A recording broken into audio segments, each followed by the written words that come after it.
In response to Prime Minister Dr. Ralph Gonsalves' budget presentation yesterday, Leader of the Opposition, the Honorable Anim Eustace, said he has grave doubts in the government's ability to complete the Argyle International Airport this year. The opposition leader was speaking to the issue of monies allocated for the final completion of the Argyle International Airport at a time when monies must also be dispersed to the relief effort and other projects. Some $212 million alone was the additional amount mentioned to assist with the Argyle International Airport completion.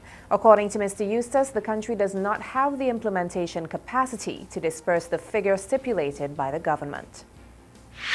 The Honorable Anim Eustace, in his budget presentation response today, again expressed sympathy to persons affected by the low-level trough that battered the island on December 24th and 25th last year, and acknowledged that it will take a long time for persons to achieve a sense of normalcy in their homes.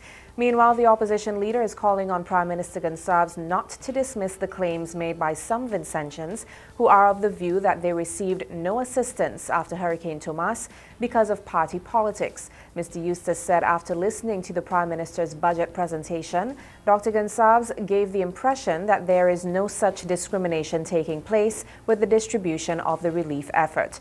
This, according to Mr. Eustace, is laughable. He is advising Dr. Gonsalves to speak to a number of persons from various communities across St. Vincent and the Grenadines, whose names he mentioned, to ascertain whether the claim he is making regarding the distribution of the relief efforts is bogus. A new upgraded e-passport will soon be made available to Vincentians by the end of March 2014. The announcement was made by Prime Minister Gonsalves in his budget statement on Monday.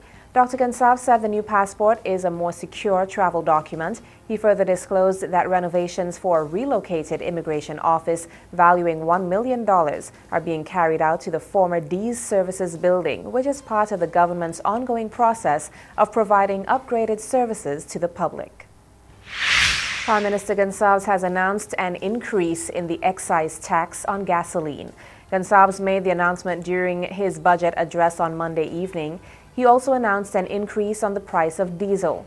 Gonsalves said the 50 EC cents increase a gallon in the excise tax on gasoline would not apply to diesel used in the production of electricity. That will continue to be exempted. He further noted that the increase in the tax is not expected to have any immediate, significant upward impact on the price of fuel at the pump, as prices have been trending downward in recent months.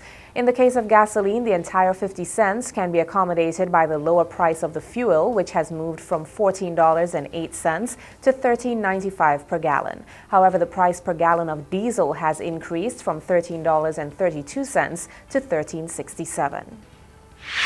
NEMO, in collaboration with the UNDP Barbados, the OECS, and the European Commission Humanitarian Aid and Civil Protection, is hosting a two-day workshop on integrating early warning systems, or EWUs, in several low-lying communities in St. Vincent and the Grenadines. The workshop for the Community Alerts Project convened at the Haddon Hotel this morning, involving representatives from the beneficiary countries, that's St. Vincent and the Grenadines, Grenada, and Dominica, CDEMA, CIMH, CTIC, Red Cross, and the National Disaster Offices of Anguilla, St. Kitts and Nevis, and Antigua and Barbuda.